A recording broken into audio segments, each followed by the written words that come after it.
आम्ही काय जी आर काढल्यास सांगतो त्यावेळेस त्यांचं समाधानही होतं आहे. आता कोणाला राजकीय दृष्टीने जर एखादे काम करायचं असेल तर त्याला आपण थांबवू शकत नाही.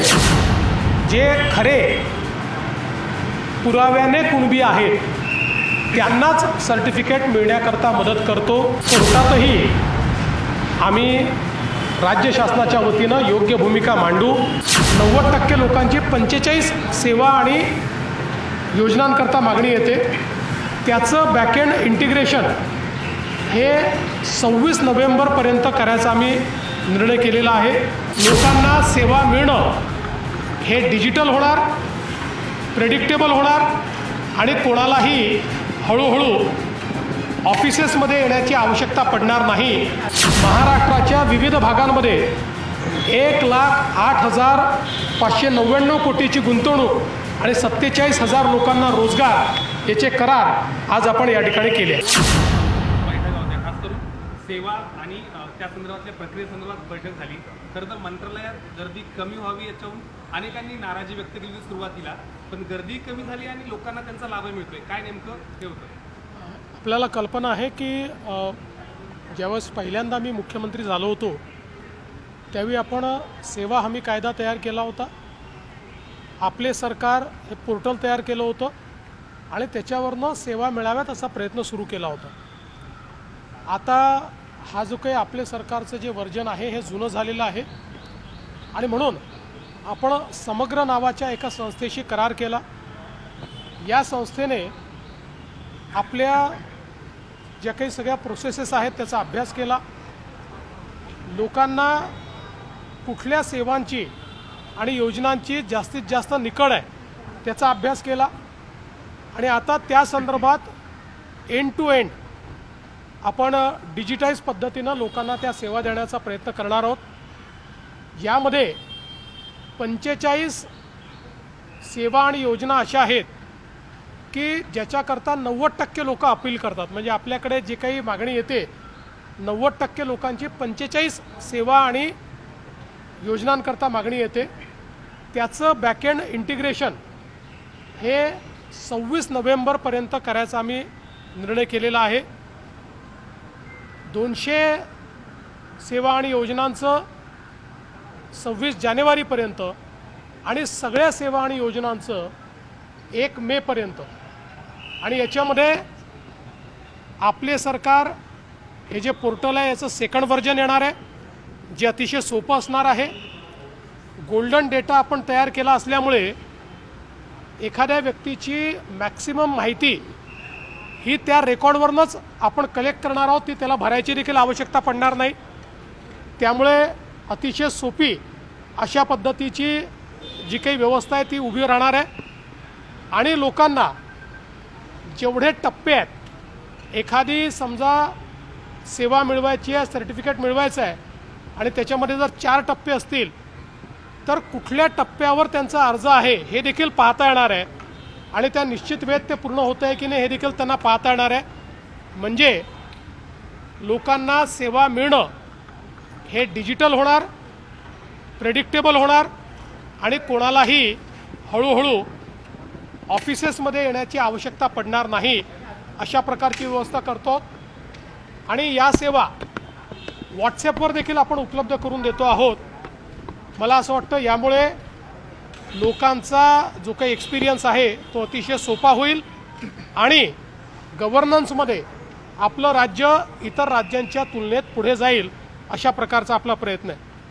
आज मला सांगताना आनंद वाटतो की गुंतवणुकीमध्ये महाराष्ट्राने जी आघाडी घेतली आहे ती आघाडी कायम ठेवत पुन्हा एकदा आज आम्ही 1,08,599 कोटी रुपयांचे करार केलेले आहेत.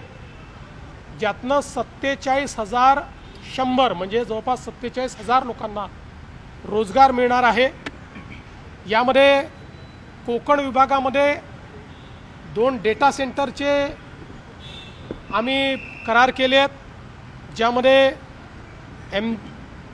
MGSA रिअल्टीज 5,000 कोटी रुपये गुंतवणार आहे डेटा सेंटरमध्ये आणि लोढा डेव्हलपर्स हरित एकात्मिक डेटा सेंटरमध्ये 30,000 कोटी रुपये गुंतवणार आहेत।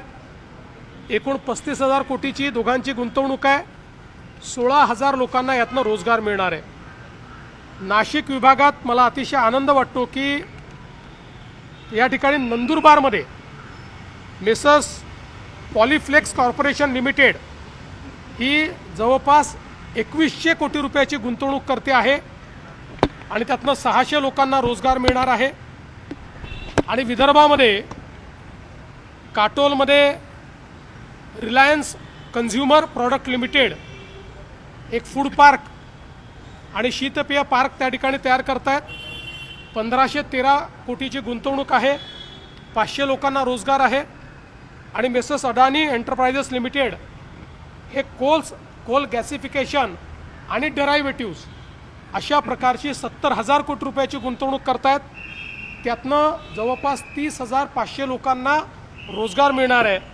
अशी एकूण महाराष्ट्राच्या विविध भागांमध्ये 1,08,599 कोटीची गुंतवणूक आणि 47,000 लोकांना रोजगार याचे करार आज आपण या ठिकाणी केले आहेत। काँग्रेस सरकारने एक निर्णय घेतला आहे। बँगळुरू शहरमध्ये जे शिवाजीनगर मेट्रो स्टेशन आहे त्याचं नाव बदलून सेंट मेरी करण्याचा निर्णय करण्यात आला आहे आणि यामुळे कुठेतरी या निर्णयावरती आता एक चौफेर टीका होताना पाहायला मिळते। पहिल्यांदा तर शिवाजीनगर स्टेशनचं नाव बदलून सेंट मेरी स्टेशन करणं याचा मी निषेध करतो। एक प्रकारे छत्रपती शिवरायांचा अपमान करण्याचं काम हे कर्नाटकची काँग्रेस सरकार करते, याचं मला दुःख आहे, पण मला याचं नवल वाटत नाही।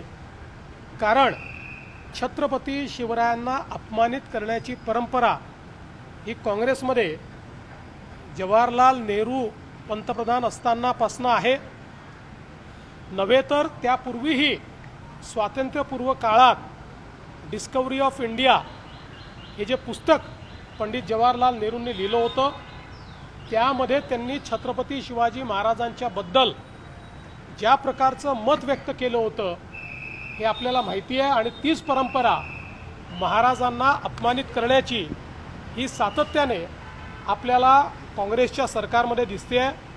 आम्ही याचा निषेध करतो आणि मी तर ईश्वराला प्रार्थना करतो की ईश्वराने काँग्रेसच्या मुख्यमंत्र्यांना सुबुद्धी द्यावी आणि ज्यांच्यामुळे या देशाने स्वराज्य पाहिलं असे छत्रपती शिवराय यांचं नाव बदलून त्या ठिकाणी अशा प्रकारे कुठेतरी धार्मिक अशा प्रकारची एक विरोधी व्यवस्था उभी करायची आणि तेढ निर्माण करायचं हे ते करणार नाहीत, अशी सुबुद्धी त्यांना मिळावी अशी माझी अपेक्षा आहे।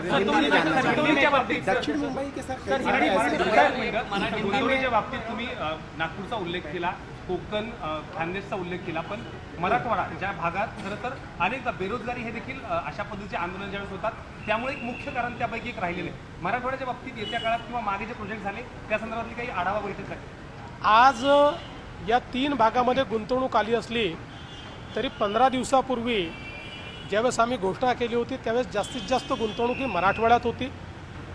मराठवाड्यामध्ये आणि विशेषतः आता DMIC असेल, छत्रपती संभाजीनगर असेल, जालना असेल आणि समृद्धीवर जो भाग मराठवाड्याचा आहे त्या सगळ्या भागामध्ये प्रचंड मोठ्या प्रमाणात गुंतवणूक येते आणि छत्रपती संभाजीनगर हे तर आता इलेक्ट्रिक व्हेकलचं कॅपिटल बनतं।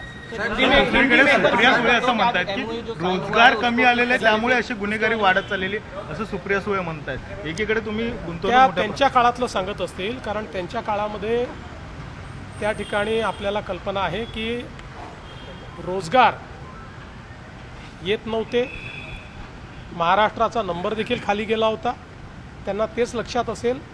आता चांगल्या पद्धतीनं इन्व्हेस्टमेंट येते, आपण देशामध्ये नंबर 1 आहोत आणि रोजगाराची निर्मिती देखील दक्षिण मुंबई से रिलेटेड एक सवाल है।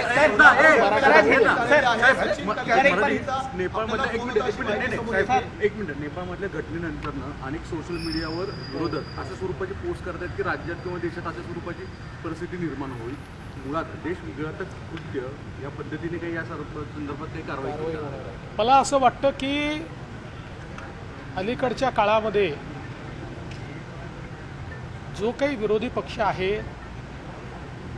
यांनी विरोधाची अशी पातळी गाठली आहे की आता ते विधानसभेतले किंवा लोकसभेतले विरोधी पक्ष राहिले नाही, ते समाजविरोधी, कधी देशविरोधी, कधी व्यक्तिविरोधी अशा प्रकारच्या भूमिका घेताना दिसतात. माझी अपेक्षा आहे की विरोधी पक्षाने भूमिका जी घ्यायची आहे त्यात योजनांचा विरोध करावा, त्याच्यामध्ये पॉलिसीचा विरोध करावा, पण समाजाचा आणि देशाचा विरोध करणं हे योग्य नाही आहे. ईश्वर त्यांना सुबुद्धी देईल अशी माझी अपेक्षा आहे. मराठा आरक्षणासंदर्भामध्ये आहे, ते कोर्टामध्ये 2 याचिका देखील आहेत, ते दाखल झालेल्या आहेत. 2 याचिका दाखल झाल्या. असं आहे की प्रत्येकाला अधिकार आहे याचिका करण्याचा, परंतु सरकारने जो GR काढलेला आहे तो विचारपूर्वक काढलेला आहे, तो कायदेशीर आहे. हा GR कुठेही OBC समाजावर अन्याय करत नाही. हा GR कोणालाही सरसकट आरक्षण देत नाही. हा GR ज्यांच्याकडे पुरावा आहे, जे खरे पुराव्याने कुणबी आहेत, त्यांनाच सर्टिफिकेट मिळण्याकरता मदत करतो. त्यामुळे कोर्टातही आम्ही राज्य शासनाच्या वतीनं योग्य भूमिका मांडू. मी पुन्हा एकदा OBC समाजाच्या नेत्यांना सांगू इच्छितो, आपण GR नीट वाचा. कुठेही सरसकट कोणालाही आरक्षण दिलेलं नाही. कायद्याने पुराव्यानिशी जे लोक अर्ज करतील त्यांचा पुरावा तपासून तो योग्य असेल तरच याच्यामध्ये आरक्षण मिळणार आहे. सर, महापालिकेच्या बाबतीत पारदर्शकता यावी म्हणून यापुढे फक्त IAS अधिकारी महापालिकेच्या प्रमुखपदी असतील अशा पद्धतीचा एक हे झालंय. काय नेमकं त्यामागचं स्वरूप होतं, काय धोरण होतं? असं काही कुठेही असं ठरलेलं नाही की फक्त IASच राहतील. असं ठरलेलं आहे की ज्या ठिकाणी महानगरपालिकेच्या जागा, कमिशनरच्या जागा या IAS करता आरक्षित आहेत, आरक्षित म्हणजे नोटिफाईड आहे, त्या ठिकाणी जर आपण IAS अधिकारी दिला नाही तर केंद्र सरकार आपल्याला असं सांगतं की तुमच्याकडच्या IASच्या जागा कमी का करण्यात येऊ नये. कारण ज्या IAS करता नोटिफाईड जागा आहेत तिथे तुम्ही IAS देत नाही, तर याचा अर्थ तुम्हाला एवढ्या सनदी अधिकाऱ्यांची आवश्यकता नाही. आणि म्हणून अशा नोटिफाईड ठिकाणी IASच दिला गेला पाहिजे असा आग्रह आमचा असणार. 8